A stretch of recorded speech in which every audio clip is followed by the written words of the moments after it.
नमस्कार, आप देख रहे हैं कालचक्र। मैं हूं श्रद्धा और मेरे साथ हैं प्रश्न कुंडली विशेषज्ञ पंडित सुरेश पांडे जी। पंडित जी, बहुत बहुत स्वागत है आपका। नमस्कार।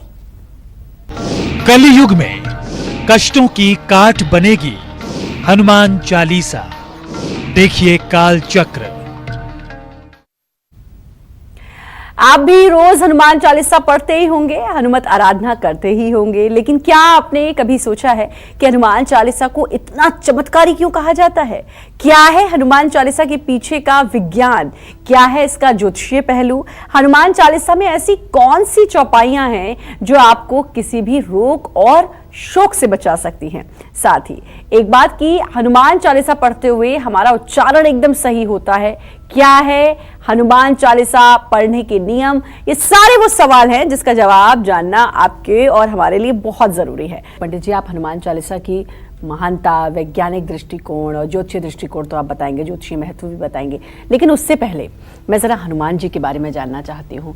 हनुमान जी की महिमा के बारे में बताइए, क्योंकि मुझे नहीं लगता कि कोई भी ऐसा परिवार होगा जो हनुमान चालीसा ना जानता हो। सबको कंठस्थ होती है हनुमान चालीसा, तो हनुमान जी की क्या महिमा है? देखो, हनुमान जी की महिमा कहने के लिए तो सरस्वती का भी मुंह छोटा पड़ेगा।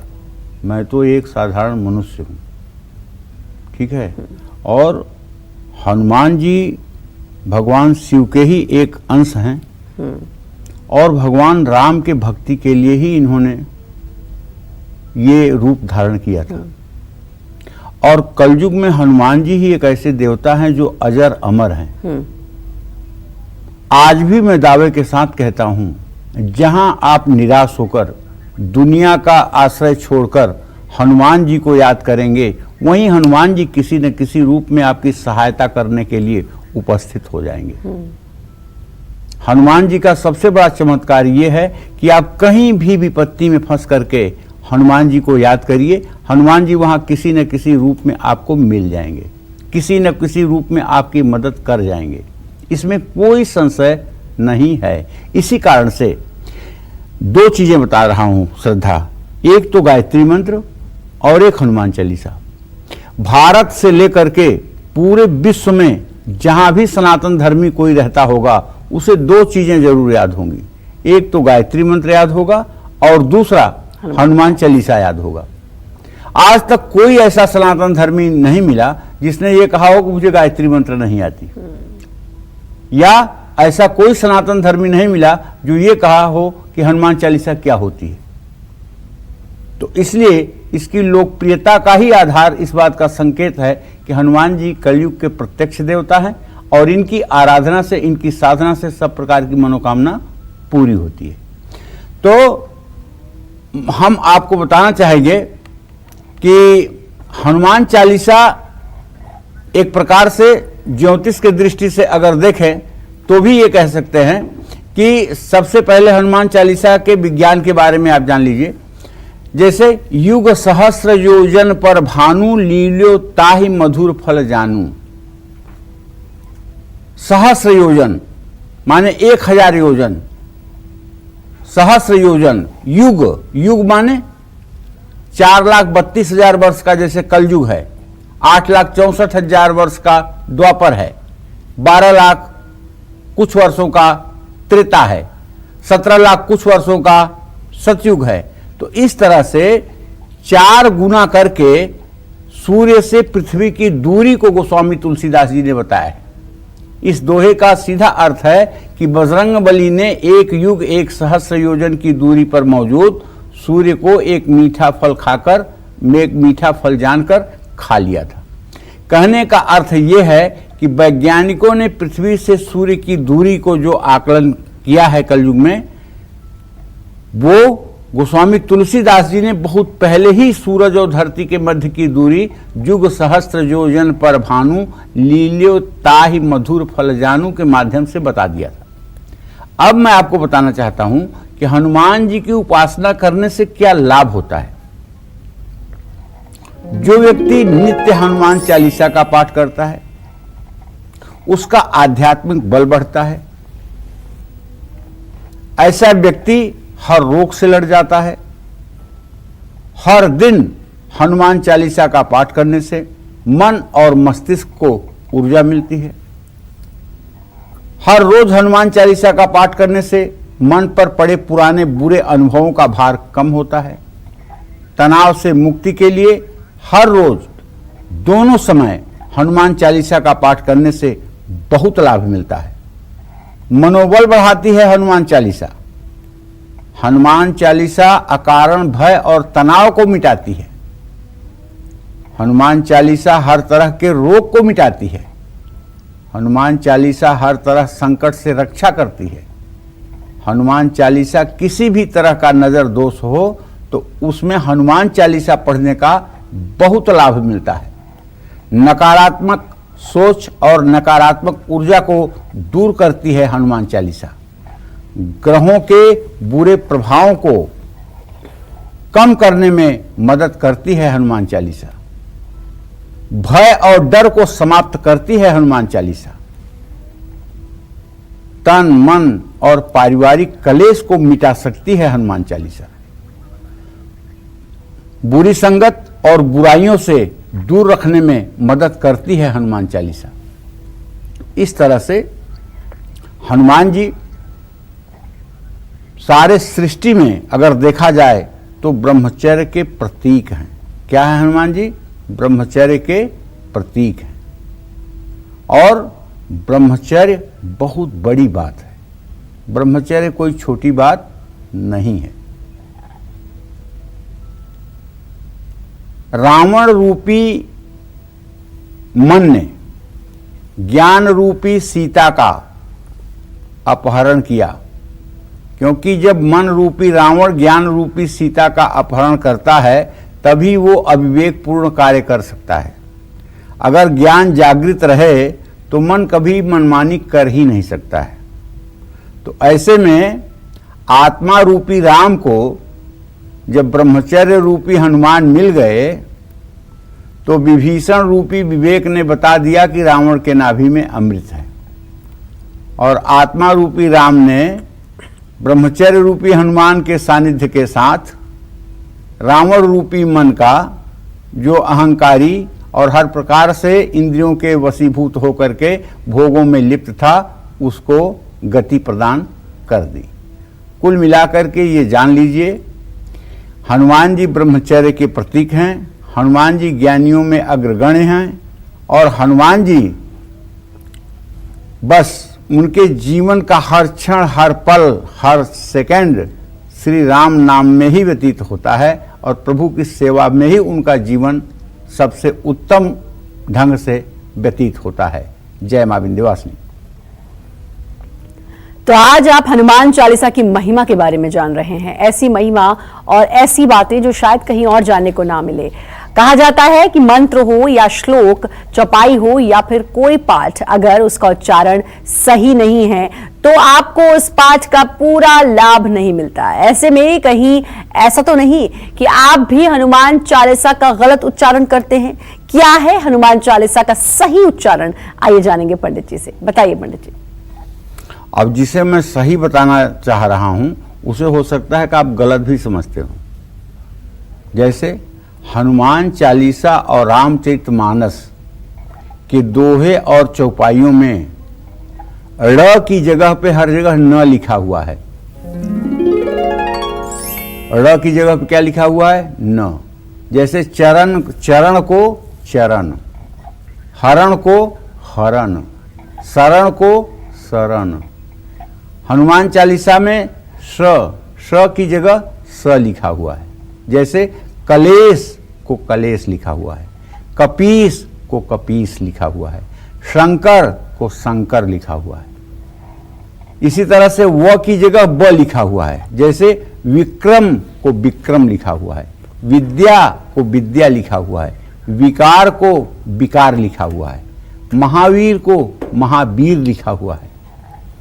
हनुमान चालीसा की एक चौपाई में गुसाई शब्द है। इसको गोसाई ना बनाएं कि आप सोचें कि ये मिसप्रिंट है, गुसाई को मैं गोसाई कह दूं। इसी तरह से हनुमान चालीसा में हर शब्द जैसे लिखे हैं इनका उच्चारण वैसे ही करना चाहिए। अपनी मानव बुद्धि से इसमें संशोधन करने का प्रयास नहीं करना चाहिए, क्योंकि ये गोस्वामी तुलसीदास ही जाने कि कि उन्होंने इन शब्दों का चयन क्यों किया था, ये मनुष्य के मस्तिष्क और मनुष्य के समझ के बाहर की बात है। जय मां विंध्यवासिनी।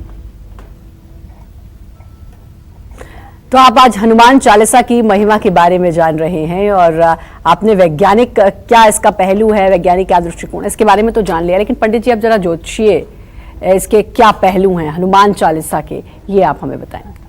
देखिए, जब भी इस चराचर जगत में एक छोटा सा तिनका भी इधर से उधर होता है, उसका भी अपना एक ज्योतिषीय पहलू होता है। और हनुमान जी का तो बहुत बड़ा ज्योतिषीय पहलू है। जैसे ज्योतिष शास्त्र में शनि और मंगल ये दो ऐसे ग्रह हैं कि इनकी पूजा उपासना, इनको प्रसन्न करना हर नागरिक चाहता है। शास्त्रों में कहा गया है कि सिर्फ और सिर्फ हनुमान की उपासना से शनि ग्रह की शांति हो जाती है। जिन लोगों पर शनि की 19 वर्षों की महादशा चल रही है, या शनि की 7.5 साल की 7.5 है, या जिन लोगों के ऊपर शनि की ढैया चल रही है, उनको रोज हनुमान चालीसा का पाठ करना चाहिए। शनिदेव की कृपा पाने के लिए हर शनिवार हनुमान चालीसा या सुंदरकांड का पाठ करना चाहिए। उलटी पुलटी कपिलंका जारी, कूदी पड़े पुण्य सिंधु मझारी। कहते हैं, एक कथा आती है कि रावण ने शनिदेव को उल्टा करके लंका में बांध दिया था। जब हनुमान जी के पूंछ में कपड़ा लपेटा गया, तेल घी डाला गया, आग लगाई गई, रहा नगर न बसन घृत तेला, बाढ़ी पूंछ की न कपि खेला। तो क्या होता है कि हनुमान जी लंका को जब जलाते हैं और लंका सोने की होने के कारण अच्छे से नहीं जल पाती है, तो आते हैं शनि का बंधन खोल करके और शनि का चेहरा लंका की तरफ कर देते हैं, और शनि की दृष्टि पड़ते ही लंका जल के राख हो जाती है। इस एहसान को मानने के लिए शनिदेव ये कहते हैं कि जो भी व्यक्ति हनुमान की उपासना करेगा, जो भी व्यक्ति हनुमान के लिए व्रत करेगा, जो व्यक्ति हनुमान चालीसा का पाठ करेगा या हनुमान का भजन करेगा, उसके ऊपर शनिदेव की अशुभ दृष्टि नहीं पड़ेगी। इसीलिए शनिवार को बूंदी का प्रसाद भोग के रूप में समर्पित करके उसे लोगों में बांटना चाहिए, और शनिवार की शाम को हनुमान जी को केवड़े का इत्र अर्पित करना चाहिए। जिन लोगों की कुंडली में मंगला दोष है, मंगली दोष है, उनको मंगल के बुरे प्रभाव को कम करने के लिए हनुमान चालीसा का पाठ जरूर करना चाहिए। इससे मंगल का बल, साहस और ऊर्जा सभी आप पाठ करने वाले व्यक्तियों को प्राप्त होगी। मंगल ग्रह की कृपा पाने के लिए मंगलवार को जल्दी उठकर लाल रंग के कपड़े पहनकर घर की उत्तर पूर्व दिशा में बैठकर हनुमान चालीसा पढ़ें, और चमेली का तेल और सिंदूर, ये दोनों चीज़ों से हनुमान जी को चोला चढ़ाएं। हनुमान जी को काले चने भीगे हुए और गुड़ का भोग लगाने से भी मनोकामना पूरी होती है, और अगर ये काले चने और गुड़ मंगलवार को बंदरों को खिलाया जाए तो बड़े से बड़े ग्रह दोष का भी समाधान हो जाता है। जय मां विंध्यवासिनी। एक सवाल मेरे मन में पंडित जी, क्योंकि हनुमान जी के लिए कहते हैं कि महिलाओं को उनकी पूजा नहीं करनी चाहिए, ऐसे शनिदेव के लिए भी कहते हैं। कितनी सही है ये बात, या फिर ये केवल एक भ्रम फैला हुआ है? कहीं मैंने किताब में नहीं पढ़ा है कि महिलाओं को जो है हनुमान जी की पूजा नहीं करनी चाहिए। अलिंगे अस्मद युष्मदी। देखो, श्रद्धा इस शरीर का लिंग तो है, लेकिन आत्मा का कोई लिंग नहीं है। मीराबाई एक संत से मिलने गई, तो संत के शिष्य से उन्होंने कहा कि जाइए कह दीजिए कि मीरा आई है मिलने के लिए। तो संत ने कहा कि जाकर मीरा से कह दो कि मैं किसी महिला से नहीं मिलता। मीरा ने उस शिष्य से कहा कि जाकर यही संत से पूछ लो कि आप पुरुष कब हुए। जब शिष्य ने जाकर के महात्मा से पूछा कि महाराज मीरा पूछ रही है आप पुरुष कब हुए, तो महात्मा आकर के मीरा के चरणों में गिर गए कि तूने आज मेरे ज्ञान की चक्षु खोल दी है। सचमुच में ये शरीर तो नश्वर है, और इसमें रहने वाली आत्मा तमाम प्रकार की योनियों में जाती है, जो पुरुष योनि, पशु योनि, तिर्यक योनि, पशु पक्षी योनि, तमाम योनियों में जाती है, उसके अनुरूप ये लिंग धारण करती है। तो मनुष्य का लिंग तो कुछ हो ही नहीं सकता है। इसलिए हनुमान उपासना स्त्रियों के लिए वर्जित बिल्कुल नहीं है, ये मैं दावे के साथ कह सकता हूं। लेकिन थोड़ा सा शारीरिक संरचना के आधार पर पुरुषों की अपेक्षा स्त्रियां अशौच होती हैं, ये बात सबको मानना पड़ेगा। इसलिए एक शारीरिक संरचना ही ऐसी है। ऐसे में महिलाओं को उन दिनों में जब वो अपने को अशुद्ध समझती हैं तो उन्हें थोड़ा सा हनुमान जी की मूर्ति से, हनुमान जी के विग्रह से, हनुमान जी के सानिध्य से दूरी बनाए रखना चाहिए। और हाँ, महिलाओं को हनुमान जी की पूजा करते समय उनसे पितृभाव में पूजा करना चाहिए। हनुमान जी हमारे पिता हैं, ऐसा मान करके उपासना और पूजा करनी चाहिए। निश्चित रूप से ये एक प्रकार का मिथक है। जो लोग कहते हैं कि नहीं, महिलाओं को हनुमान जी को नहीं छूना चाहिए। क्यों नहीं छूना चाहिए? सीता जी के चरण तो हनुमान जी रोज छूते थे, तो कहीं दोष नहीं लगा। सीता जी के सामने जाने में भी उन्हें कभी कोई दिक्कत नहीं थी। सीता जी रसोइयाँ करती थी तो हनुमान जी वहाँ बैठ करके खिलवाड़ करते थे। तो ऐसा नहीं है। महिलाओं के लिए पूजा उपासना कर सकती हैं, लेकिन थोड़ी सी कुछ मर्यादाएं हैं, उनका पालन होना चाहिए। और पंडित जी, मुझे तो लगता है कि जब सीता जी कष्ट में थी, वनवास में थी, तो हनुमान जी ही थे सबसे पहले जो वहां गए और उन्होंने राम जी की इतनी मदद की और हनुमान जी ने उनको बचाया। तो उस लिहाज से तो हर महिला को हनुमान जी की पूजा उपासना करनी ही चाहिए। हाँ। तो हनुमान चालीसा और हनुमान जी की महिमा के बारे में आप जान रहे हैं, बहुत कुछ जानना है और बहुत इंटरेस्टिंग टॉपिक है, क्योंकि बहुत सारी बातें ऐसी हैं पंडित जी जो अफवाह है, जो भ्रम है। और जैसा आपने कहा कि कहीं आपने नहीं पढ़ा कि हनुमान जी की पूजा महिलाओं को नहीं करनी चाहिए। तो ये आज लोगों के दिमाग से भ्रम दूर हो गया, क्योंकि लोगों को लगता था कि नहीं नहीं, महिलाएं पूजा नहीं कर सकती। तो एक बात तो आज पक्की हो गई कि भाई महिलाओं को तो और ज्यादा पूजा करनी चाहिए हनुमान जी की। ऐसी बहुत सी सारी बातें हैं जो हम पंडित जी से जानेंगे। हनुमान चालीसा के ऐसे कौन से उपाय हैं जो आपके कष्टों को पल भर में हर लेते हैं, आपके कष्टों को दूर कर देते हैं। साथ ही हनुमत आराधना और हनुमान चालीसा पढ़ने का सबसे सही तरीका क्या है, ये सब जानेंगे। आज पंडित जी आपको हनुमान चालीसा पढ़ने का वैज्ञानिक और ज्योतिषीय महत्व बता रहे हैं। साथ ही आपको कब और कैसे पढ़नी चाहिए हनुमान चालीसा, इसके बारे में भी पंडित जी से चर्चा करेंगे। लेकिन उससे पहले पंडित जी से जानेंगे कि वो कौन से ग्रह हैं जो हनुमान जी की पूजा करने मात्र से आपको शुभ फल देंगे। बताइए पंडित जी। देखो, सूर्य ग्रह की कृपा पाने के लिए हनुमान जी को हर मंगलवार गुड़हल के फूलों की माला अर्पित करनी चाहिए। अब हनुमान जी का और सूर्य का एक संबंध आपको बताता हूं। कथा आती है हमारे पुराणों में कि बाल समय में हनुमान जी ने उगते हुए सूर्य को देखा। उन्हें लगा कि कोई फल है और भूख लगी थी, और जाकर के उन्होंने सूर्य को अपने मुंह में ले लिया। जब त्रिलोकी में अंधकार छा गया, देवता त्राहिमाम करने लगे, तो सारे देवता हनुमान जी के पास आए। इंद्र को तो आप समझते ही हैं। इंद्र बहुत ही अधीर बुद्धि वाला व्यक्ति इंद्र होता है, जिसे हर समय अपने सत्ता और कुर्सी की ही पड़ी रहती है। उसने हनुमान जी से कहा कि सूर्य को बाहर निकालो। हनुमान जी कुछ बोले ही नहीं। उसने अपने वज्र से हनुमान जी के ठोड़ी पर प्रहार कर दिया, और उस ठोड़ी के प्रहार के कारण हनुमान जी को कष्ट हुआ, इसमें कोई दो राय नहीं।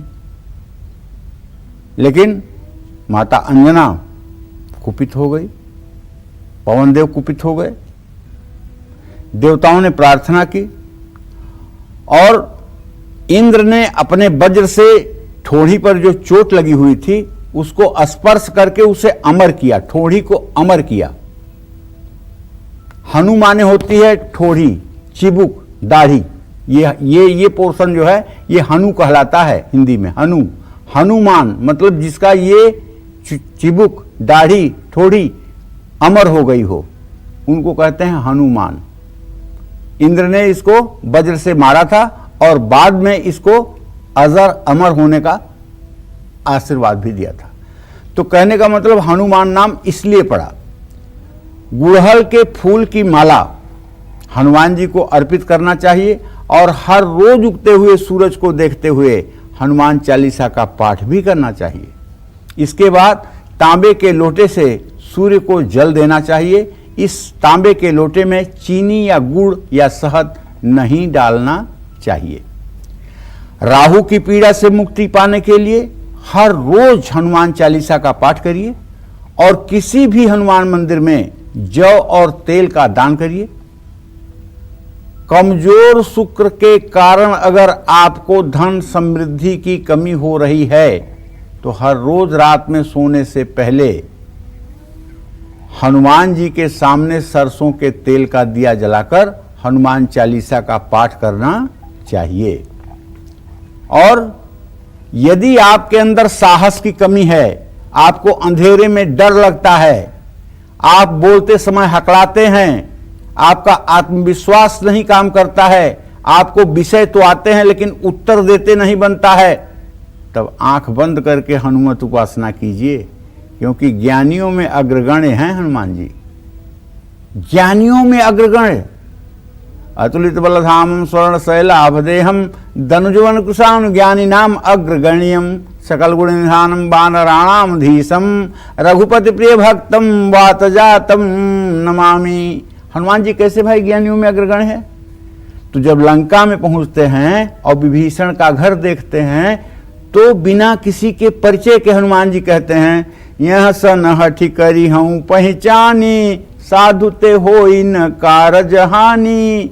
जैसे आपके देश में आपके दुश्मन देश का कोई आकर के और जासूसी कर रहा हो और आपको बता दे कि मैं जासूस हूं, तो ये बहुत बड़ी ढिठाई वाली बात नहीं है। मंदिर मंदिर प्रतिकर शोधा देख्यऊ जह तह अगणित जोधा गयऊ दशानन मंदिर माही अति विचित्र कही जात सुनाही शयन किए देखा कपिते ही मंदिर महुन दिखाई बैदे ही। कहने का मतलब है हनुमान जी ने एक एक घर लंका का ढूंढा और यहां तक कि वो रावण के घर में गए और वहां भी उन्होंने रावण को सोते हुए तो देखा लेकिन माता जानकी को नहीं देखा। रामायुध अंकृत गृह शोभा वरण न जाय नव तुलसी का वृंद कबे हरस कहेऊ कपिराय लंका निश्चर निकर निवासा यहाँ कहाँ सज्जन करवासा मनमोह तरक करे कपिला गाता ही समय विभीषण जागा राम नाम ते सुमिरन कीना हृदय हरस कपि सज्जन चिन्हा यही सन हट करी हूं पहचानी साधु ते होई न कारज हानि। तो भैया हनुमान जी ने सब कुछ अपने बारे में बता दिया और माता जानकी के बारे में विभीषण से जिज्ञासा की जानने के बारे में। विभीषण ने माता जानकी के बारे में सब कुछ बता दिया। हनुमत चले पुण्य विदा कराई पुण्य हनुमंत गये तहवा वन अशोक सीता रह जहवा। जहां सीता रहती थी माता अशोक वाटिका में, फिर हनुमान जी वहां जाते हैं। और हनुमान जी को ज्ञानियों में अग्रगण्य क्यों कहा गया भैया? तो इसलिए कि जब लक्ष्मण को शक्ति लगी थी तो रावण ये जान गया था कि ये काम अगर कोई औषधि लाने का कर सकता है तो वही हनुमान कर सकता है। हनुमान को रोक लो। हनुमान की कमजोरी है राम कथा। तो कालनेमी एक राक्षस था जो रूप बनाने में माहिर था। उसके पास रावण ने जाकर के कहा कि तुम्हें हनुमान को रोकना है। कालनेमी ने कहा क्यों मेरी बलि चढ़ाना चाहते हो? हनुमान को रोकना कोई आसान बात है? मैं कुछ नहीं जानता हूं। अगर हनुमान के हाथ बलि चढ़ जाओगे तो ठीक, नहीं तो मैं बलि चढ़ा दूंगा तुम्हारी अभी, और नहीं तो जाकर के हनुमान को रोको। कालनेमी ने साधु का वेश बना करके बिजेठुआ महावीर, सुल्तानपुर जिले में एक स्थान है बिजेठुआ महावीर, वहाँ एक सरोवर के किनारे जा करके बैठ करके एक माया का आश्रम बना करके और राम कथा कहने लगा। हनुमान जी वायु मार्ग से जा रहे थे, हनुमान कथा राम कथा सुने, उतर करके आके बैठ गए, कथा सुनने लगे। 10 मिनट कथा हुई होगी। इसके बाद कालनेमी कहता है, होई महारण रावण रामू जीतहि राम न संशयामू। बहुत बड़ा रण हो रहा है रावण और राम में, राम जीतेंगे इसमें कोई संशय नहीं है। हनुमान जी के दिमाग की घंटी बजी, करे ये संत है और पहले कह रहा है रावण रामू, पहले रावण कह रहा है बाद में राम को कह रहा है, जरूर दाल में काला है। अगर ये संत होता तो पहले राम का नाम लेता, रावण का नाम बाद में लेता। बेचैन होकर हनुमान जी उठे और बोले मुझे प्यास लगी है। तो उसने कहा कि बगल में सरोवर है। सरोवर में हनुमान जी जाते हैं तो लात लाग मकरी या कुलानी, वहाँ एक अप्सरा थी जो ऋषि के श्राप से मगरमच्छी हो गई थी। वो अपने रूप में आकर कही कि मुनि न हो यह निश्चर घोरा, हे हनुमान ये मुनि नहीं है, ये निशाचर है, इसने बेश बना करके यहाँ उपस्थिति दर्ज की है। हनुमान जी ने कहा कोई बात नहीं, अब तुम जाओ स्वर्ग, मैं इनका इंतजाम कर देता हूँ। और हनुमान जी ने गुरुदक्षिणा के रूप में एक लात मारा कालनेम को, कालनेम चले गए ऊपर। गोस्वामी दास जी, तुलसीदास जी लिखते हैं, अरे उघरे अंतन होई निबाहु कालनेमि जी में रावण राहु, मतलब भेद खुल जाने के बाद किसी का निर्वाह नहीं होता है। कैसे? कालनेमि का भेद खुल गया कि ये राक्षस है, एक लात हनुमान जी ने दे दिया, वो चला गया ऊपर। रावण का भेद खुल गया कि नाभि में अमृत है, भगवान राम ने एक बाण धीरे से सटा दिया, वो ऊपर चला गया। राहु का भेद खुल गया, सूर्य चंद्रमा ने विष्णु से कह दिया कि अरे इसने तो अमृत पी लिया है, ये राक्षस है, तो भगवान विष्णु ने अपने चक्र सुदर्शन से उसका गर्दन काट दिया। इस तरह से जब भेद ही खुल जाता है, जीवन का मर्म ही खुल जाता है, तो फिर जीवन नष्ट होने के कगार पर आ जाता है। जय मां विंध्यवासिनी। बिल्कुल, तो ऐसी जानकारी और इतनी अच्छी कि मैं भी खो गई थी। आपने इतनी अच्छी तरीके से बताया हनुमान जी क्या हैं, और कहते हैं ना कि कलयुग में हनुमान जी आज भी जिंदा हैं, आज भी हैं, और जो आपने कहा अजर अमर हैं, और शायद इसीलिए हनुमान जी की इतनी महिमा है और हनुमान जी की इतनी फैन फॉलोइंग है, अगर मैं आज की लैंग्वेज में कहूँ तो। बहुत सी बातें मैं पंडित जी आपसे जानूंगी, क्योंकि हनुमान जी भूल गए थे, उनको याद दिलाया गया था, और को नहीं जानत है जग में कपि संकट मोचन नाम तो तिहारो, ये सब जानूंगी। लेकिन उपायों के बारे में भी मैं जानूंगी, और हनुमान चालीसा के वो चमत्कारी उपाय हम पंडित जी से जानते हैं जो हमारे कष्टों को दूर रखने की ताकत रखते हैं। मैंने कई बार आपको भी सुना है कि आप किसी को उपाय बता रहे होते तो आप हनुमान चालीसा की एक दो पंक्ति बताते हैं कि इसको करिए, या फिर जब डर लगता है तो हमसे बड़े बुजुर्ग कहते थे कि हनुमान चालीसा का जाप करना, भूत पिशाच निकट नहीं आवे, महावीर जब नाम सुनावे, तो ये सब करना। तो ये जो लाइनें हैं ये कितनी चमत्कारी और कैसे कष्टों को दूर करेंगे? ये सब सिद्ध लाइनें हैं बेटा। ये 40 हनुमान चालीसा की 40 चौपाइयां 40 सिद्धि दे सकती है, इसमें जरा सा भी संदेह नहीं है।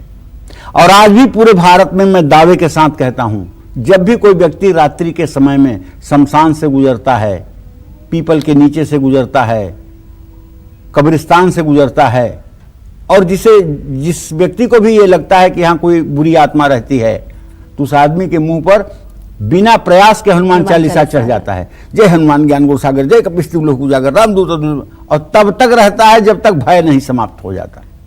तो कलयुग का एक ऐसा महामंत्र जो हर व्यक्ति के आत्मा के नजदीक है, जो हर प्रकार के भय को दूर करने का सामर्थ्य रखता है। तो कहने का मतलब यह है कि अगर कष्टों को दूर करना है तो हनुमत उपासना आपके लिए वरदान है।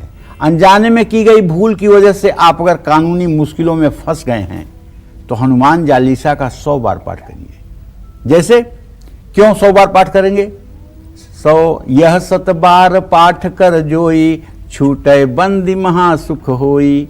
अगर बंधन में है, कोई कारागार में है, और 100 बार हनुमान चालीसा का पाठ कर लिया जाए, और वो व्यक्ति न्याय के रास्ते पर है, कुचक्र में फंसाया गया है, उसके साथ अन्याय हो रहा है, तो अगर 100 बार हनुमान चालीसा का पाठ मंगलवार या शनिवार को व्रत करके कर लिया जाए तो तत्काल कारागार से मुक्ति मिलती है। यह 7 बार पाठ कर जोई, छूटे बंदी महासुख होई। पर्स में अगर पैसे नहीं टिकते हैं, हमेशा पैसों की कमी बनी रहती है, अष्ट सिद्धि नवनिधि के दाता, असबर दीन जानकी माता। जानकी माता ने तो सिद्धि निधि के स्वामी बना दिया हनुमान जी को, तो उनकी उपासना के बाद फिर पैसे रुपए की कहां कमी रह जाती है।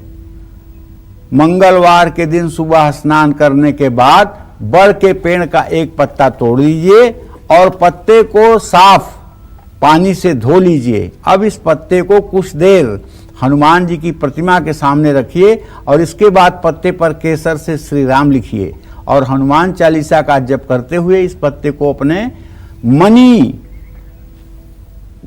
पैसा रखने की जगह पर स्थापित कर लीजिए। जब ये पत्ता पूरी तरह से सूख जाए तो इस पत्ते को नदी में बहा दीजिए ये उपाय फिर दोहराते रहिए, घर में सुख शांति बनी रहेगी। इसके लिए हर मंगलवार और शनिवार को हनुमान मंदिर जाकर गुड़ और चना अर्पित करना चाहिए। घर में सुबह शाम हनुमान चालीसा का पाठ करने से हर प्रकार की रिद्धि सिद्धि घर में बनी रहती है। पाठ करने के पहले और बाद में आधे घंटे तक किसी से बात नहीं करना चाहिए। भगवान कृष्ण कहते हैं, बलों में मैं प्राणायाम हूं, व्रतों में मैं मौन हूं। मौन व्रत से बड़ा कोई व्रत नहीं होता, चाहे जितने उपवास कर लो, मौन व्रत से कोई बड़ा व्रत नहीं होता। लेकिन मौन व्रत ऐसा नहीं होना चाहिए कि कोई पूछे कि श्रद्धा कलम कहाँ है और गिलास कहाँ है। तो अगर आप इशारा कर रहे हो तो आप केवल वाचा मौन व्रत है आपका। और मौन व्रत होना चाहिए मनसा वाचा कर्मणा, मन से, वचन से और कर्म से, तीनों से आप जब मौन हो जाते हैं तब ये होता है श्रेष्ठ मौन व्रत। मतलब पत्थर की मूर्ति की तरह आप हो जाएं। कोई एक्टिविटी और किसी बात पर आपके अंदर रिएक्शन नहीं होना चाहिए। इस तरह का व्रत यदि आधे घंटे नित्य कोई व्यक्ति कर ले तो मैं विश्वास के साथ कह सकता हूं, ऐसे व्यक्ति के जीवन में दुर्लभ से दुर्लभ मनोकामना भी पूरी होती है। 21 दिनों तक ऐसा करने से हनुमान जी की कृपा आप पर हर समय बनी रहेगी। और ये बहुत बड़ा व्रत है, कहने के लिए आधा घंटा बड़ा कम लग रहा है। आप 2 मिनट मनसा वाचा कर्मणा अगर अपने आप को रोक लें तो मैं कहता हूं कि आप धन्य हैं और आपकी मां की कोख धन्य है जिसने आपको पैदा किया है। ये आसान बात नहीं है। मनसा वाचा कर्मणा शिथिल होना ये आसान नहीं है। ये कहना आसान है लेकिन ये होना आसान नहीं है। इसके लिए अभ्यास करना चाहिए। अपि चित्तम समाधातुम न शक्नोषि मयि स्थिरम, कहने का मतलब कृष्ण भगवान अर्जुन से कहते हैं कि यद्यपि मुझ में अपना मन लगाना ये न शक्नोषि मयि स्थिरम कठिन है। ततो अभ्यास योगेन मामेक्षाप्तु धनंजय, लेकिन हे अर्जुन अभ्यास योग के द्वारा ये संभव है। ये मत समझो कि अभ्यास योग के द्वारा ये संभव नहीं है। अभ्यासे अप्यसमर्थोसि मत कर्म परमो भव, अगर अभ्यास करने में भी तुम असमर्थ हो तो मेरे लिए कर्म करो। तो कहने का मतलब यह है कि जो लोग हनुमान जी के लिए मौन व्रत धारण करते हैं उनके जीवन में रिद्धि सिद्धि सदैव बनी रहती है। जय मां विंध्यवासिनी। धन ऐश्वर्य पाने के लिए, कर्ज से मुक्ति और परिवार से क्लेश मिटाने के लिए हनुमान चालीसा से हम कौन से उपाय कर सकते हैं, जानेंगे पंडित जी से। बताइए पंडित जी। देखो, धन सुख समृद्धि और ऐश्वर्य की प्राप्ति के लिए मंगलवार को हनुमान मंदिर में हनुमान चालीसा की 11 किताबें दान करना चाहिए। किताब दान करने का मतलब कि आप ज्ञान दान कर रहे हैं। और दानों में सबसे बड़ा दान जो होता है वो ज्ञान दान होता है। ज्ञान दान से बढ़कर के कोई दान नहीं होता है, क्योंकि और जितने भी दान हैं वो सब नश्वर हैं, सब नष्ट हो सकते हैं।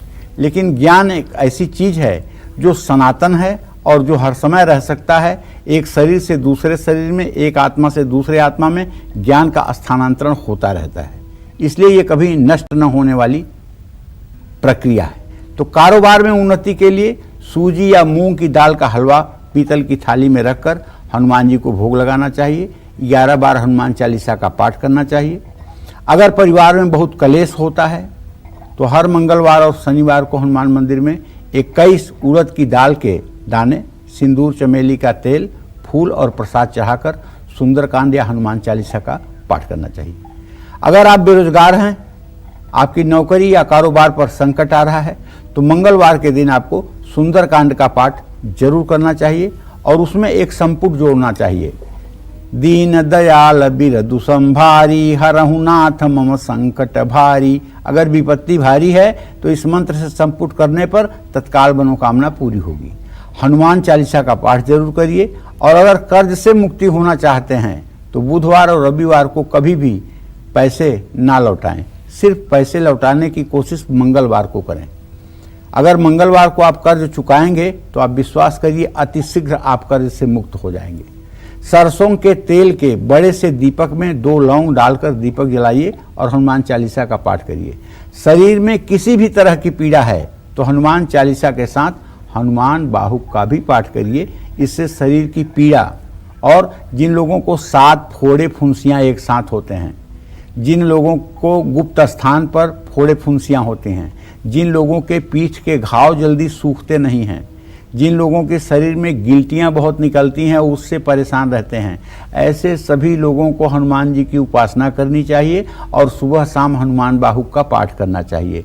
हनुमान बाहुक का पाठ करने से किसी भी प्रकार का चर्म रोग और किसी भी प्रकार का फोड़ा फुंसी जो आपके जीवन में नासूर बन चुका है, उससे भी आपको पीड़ा में राहत मिलेगी। जय मां विंध्यवासिनी। तो हनुमान जी की महिमा के बारे में जान रहे हैं पंडित जी। अगर हम अब नियमों की बात करें तो हनुमान चालीसा या हनुमत आराधना करते समय कौन से वो विशेष नियम है जिनका पालन करना चाहिए? देखिए, नियम तो हर चीज में होता है। जैसे हनुमान जी ब्रह्मचर्य के प्रतीक हैं, हमने कहा आपसे। हनुमान जी की पूजा में ब्रह्मचर्य का पालन अनिवार्य है। हनुमान जी की पूजा में बनाया हुआ शुद्ध घी का प्रसाद होना चाहिए। हनुमान जी को सिंदूर लगाने के लिए सिर्फ तिल या चमेली के तेल का प्रयोग करना चाहिए। हनुमान जी को केसर या हल्दी मिलाकर के ही लाल चंदन लगाना चाहिए। सुबह हनुमान जी को गुड़ नारियल का भोग भी लगा सकते हैं। दोपहर को हनुमान जी को गुड़ घी और गेहूं के आटे का चूरमे का भोग लगा सकते हैं। रात के समय हनुमान जी को प्रसाद में फल का भोग लगा सकते हैं। हनुमान जी की उपासना में सिर्फ रुद्राक्ष या मूंगे की माला का ही प्रयोग करना चाहिए। जय मां विंध्यवासिनी। हनुमान जी की कैसी तस्वीर घर पर कहाँ लगाने से बल, बुद्धि और विद्या का विकास होता है, साथ ही रोग और शोक भी दूर हो जाते हैं? कैसी मूर्ति या कैसी तस्वीर हनुमान जी की कहाँ रखें? बल बुद्धि विद्या देहु मोहि हरहु कलेश विकार। हनुमान जी का चित्र हमेशा अपने घर में दक्षिण दिशा की ओर देखते हुए लगाना चाहिए। जिस हनुमान मंदिर में हनुमान जी के मूर्ति का मुंह दक्षिण दिशा में हो, वो मंदिर कहा जाता है संकट मोचन मंदिर। जब दक्षिण दिशा में हनुमान जी का मुंह हो जाता है तो क्या बन जाते हैं? संकट मोचक, और उस मंदिर का नाम हो जाता है संकट मोचन मंदिर। यह चित्र बैठी मुद्रा में लाल रंग का होना चाहिए। दक्षिण दिशा की ओर मुंह करके हनुमान जी का चित्र शुभ है, क्योंकि हनुमान जी ने अपना प्रभाव सबसे ज्यादा इसी दिशा में दिखाया है। जात पवन सुत देवन देखा, जाने कहूं बल बुद्धि विशेखा। तो कहने का मतलब हनुमान जी दक्षिण दिशा में ही मुंह करके समुद्र का लंघन किए थे और दक्षिण दिशा में ही जाकर के उन्होंने माता सीता की खोज की थी। हनुमान जी बाल ब्रह्मचारी हैं, ऐसे में अपने शयन कक्ष में इनकी प्रतिमा नहीं रखनी चाहिए गृहस्थ लोगों को। घर में नकारात्मक ऊर्जा अगर बहुत ज़्यादा है तो हनुमान जी को शक्ति प्रदर्शन की मुद्रा का चित्र लगाना चाहिए। घर के मुख्य द्वार के ऊपर पंचमुखी हनुमान जी का चित्र लगाने से घर से सभी प्रकार की नकारात्मक ऊर्जा रुक जाती है। मकान में गलत दिशा में जल स्रोत है, शत्रुबाधा है, बीमारी है, मनमुटाव है, तो इस दोष को दूर करने के लिए भी पंचमुखी हनुमान का चित्र लगाना चमत्कारी साबित होगा। जय मां विंध्यवासिनी। चलिए आप पंडित जी से जल्दी से जानते हैं कि हनुमान जी का कौन सा स्वरूप घर में लगाने से कौन कौन सी मनोकामनाएं पूरी होती हैं, बताइए पंडित जी। देखिए भैया, हनुमान जी का ड्राइंग रूम में जो चित्र ऐसा लगाइए जिसमें पर्वत उठाए हुए हैं। हनुमान जी का चित्र श्री राम का भजन करते हुए, हनुमान जी का चित्र आपके अंदर बल, साहस, विश्वास और जिम्मेदारी की अगर कमी है तो पहाड़ उठाते हुए, हनुमान जी का चित्र घर में लगाइए। परिवार में कलेश रहता है तो हनुमान जी का ऐसा चित्र लगाइए जिसमें वो राम भक्ति करते नजर आ रहे हों। कोई मुश्किल लक्ष्य को प्राप्त करने के लिए उड़ते हुए हनुमान जी का चित्र अपने घर में लगाइए। किसी भी कार्य में सफलता प्राप्ति के लिए लंका दहन करते हुए या राम लक्ष्मण को अपने कंधे पर बिठाकर उठाए हुए हनुमान जी का चित्र अपने घर में लगाइए। इन सब चीज़ों से देखिए, जिस भाव में आप हनुमान जी को पुकारेंगे उसी भाव में वो आपके सामने आएंगे। अगर आप भक्त हृदय बनकर के उन्हें पुकारेंगे तो आपको भवसागर से पार करने में वो मदद करने के लिए आएंगे। अगर उन्हें आप इस जीवन संकट से उबारने के लिए बुलाएंगे, वो ऐसा करने भी आएंगे। हर प्रकार की मनोकामना पूरी करने की सामर्थ्य उन्हें सीता मैया ने दे दी।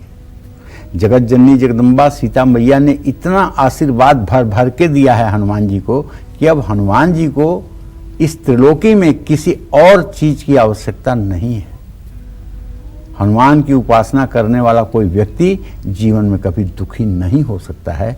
इस बात को एकदम लक्ष्मण रेखा आप मानिए। हनुमान जी का स्मरण मात्र करने से दुखों का विनाश हो जाता है, इसमें कोई संशय नहीं है। जय मां विंध्यवासिनी। तो बिल्कुल दुखों का नाश हो जाता है और हनुमान जी से जुड़ी हुई बहुत सारी बातें हैं पंडित जी।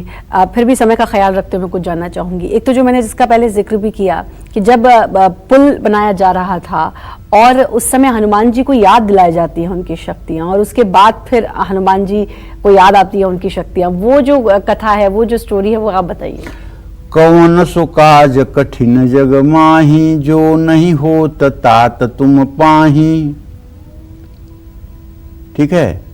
का चुप साधि रहे बलवाना, मतलब हनुमान जी के बारे में कहा जाता है कि हनुमान जी को जब उनके बल का याद करवाइए तभी याद होता है। कनक भूधराकार शरीरा, समर भयंकर अति बलबीरा। हनुमान जी को जब जामवंत कहते हैं, जामवंत के वचन सुहाए, सुनि हनुमंत हृदय तब हृदय अति भाए। तब लग मोहि पर खेऊ तुम भाई, सही दुख कंद मूल फल खाई। जब लगी आवहु सीत ही देखी, होई है काज मोहि हरस बिसेखी। अस कह नाई सबन कर माथा, हरस चले ही धरि रघुनाथा। सिंधु तीर एक भूधर सुंदर, कौतुक कूद चढ़े ताऊ पर। बार बार रघुवीर समारी, तरके पवन तनय बल भारी। जहि गिरि चरण देई हनुमंता, चले सुगा पाताल तुरंता। जिम्य मोघ रघुपति पर बाना, यही भांति चले हनुमाना। जल निधि रघुपति दूत बिचारी, तय मैं नाक हों श्रमहारी। हनुमान तहि परसा, कर पुन कीन प्रणाम। राम काज कीन्हे बिना, मोहि कहाँ विश्राम। हनुमान जी ही एक ऐसे भक्त हैं जो प्रभु श्री राम के कार्य को अधूरे पर छोड़ करके विश्राम नहीं कर सकते हैं। इसी तरह से जो हनुमत भक्त हनुमान की उपासना को अधूरे में छोड़ करके घर गृहस्थी के कामों में नहीं लिपटते हैं, उन्हें भी हनुमान जी अत्यंत प्रिय हैं और वो हनुमान जी को प्रिय हैं, इसमें संशय नहीं करनी चाहिए। जय मां विंध्यवासिनी। अपना जीवन सफल बनाने के लिए 12 राशि वाले कैसे करें हनुमत आराधना, आइए जानेंगे पंडित जी से। बताइए पंडित जी। देखिए, वैसे तो हनुमान जी की सबको आराधना एक जैसी ही करनी चाहिए, लेकिन राशियों के अनुसार अगर आप विशेष रूप से पूजा उपासना शुरू करें तो इससे विशेष मनोकामना की पूर्ति भी होती है। जैसे मेष राशि के जातक मंगल से प्रभावित होते हैं, ऐसे लोगों को एक मुखी हनुमंत कवच का पाठ करना चाहिए और हनुमान जी को बूंदी का प्रसाद चढ़ाना चाहिए। यदि आपकी वृषभ राशि है तो आपको रामचरितमानस में जो सुंदरकांड लिखा हुआ है उसको सूर्यास्त के बाद घी का दिया जलाकर हनुमान जी की मूर्ति के सामने सुंदरकांड का पाठ करना चाहिए और हनुमान जी की प्रतिमा के सामने मीठा रोट बना करके उसका भोग लगाना चाहिए और लोगों में बांटना भी चाहिए।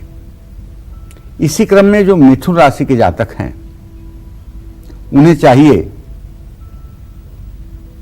प्रभु हनुमान की पूजा उपासना के बाद अरण्य कांड का पाठ करें और हनुमान जी को भोग प्रसाद अर्पित करने के बाद एक पान का बीड़ा भी चढ़ाएं। कर्क राशि के जातकों को चाहिए पंचमुखी हनुमंत कवच का पाठ करें, इससे मनोकामना पूरी होगी। और सिंह राशि के जातक तो रामचरितमानस के बालकांड का ही पाठ करें और हनुमान जी को गुड़ की रोटी का प्रसाद भोग के रूप में अर्पित करें। कन्या राशि के जातक रामचरितमानस के लंका कांड का पाठ करें और हनुमान जी की प्रतिमा के सामने घी के 6 दिए जलाएं। तुला राशि के जातक रामचरितमानस के बालकांड का पाठ करें और वृश्चिक राशि के जातक हनुमान अष्टक का पाठ करें और हनुमान जी को गुड़ वाले चावल बनाकर भोग के रूप में अर्पित करें। धनु राशि के जातकों को बताना चाहूंगा कि आप रामचरितमानस के अयोध्या कांड का पाठ करिएगा, हनुमान जी को शहद का भोग लगाइएगा। और मकर राशि के जो जातक हैं उन्हें रामचरितमानस में किष्किंधा कांड का पाठ करना चाहिए, सुग्रीव और प्रभु श्री राम के मिलन का वर्णन पढ़ना चाहिए। और कुंभ राशि के जातकों को रामचरितमानस के उत्तर कांड का पाठ करना चाहिए, काग भुसुंडी गरुण संवाद जरूर पढ़ना चाहिए और हनुमान जी को मीठी पूरी या मीठी रोटी बना करके भोग लगाना चाहिए। मीन राशि के जातकों को हनुमान बाहुक का पाठ करना चाहिए, इससे हर प्रकार की मनोकामना पूरी होती है। जय मां विंध्यवासिनी। बहुत अच्छी जानकारी पंडित जी, ऐसी जानकारी जिसको जानने के लिए लोग बहुत उत्सुक रहते हैं और शायद ये जानकारी खोजते भी होंगे, लेकिन आपके माध्यम से पता चली, कालचक्र के माध्यम से पता चली। आपने अपने समय दिया, उसके लिए आपका बहुत बहुत धन्यवाद। और उम्मीद करते हैं आज का ये इतना विशेष टॉपिक, इतना अच्छा विषय आपको वाकई में बहुत पसंद आया होगा। कल फिर एक नए विषय और आपकी परेशानियों को दूर करने के लिए ढेरों उपाय लेकर हम आएंगे पंडित सुरेश पांडे जी के साथ।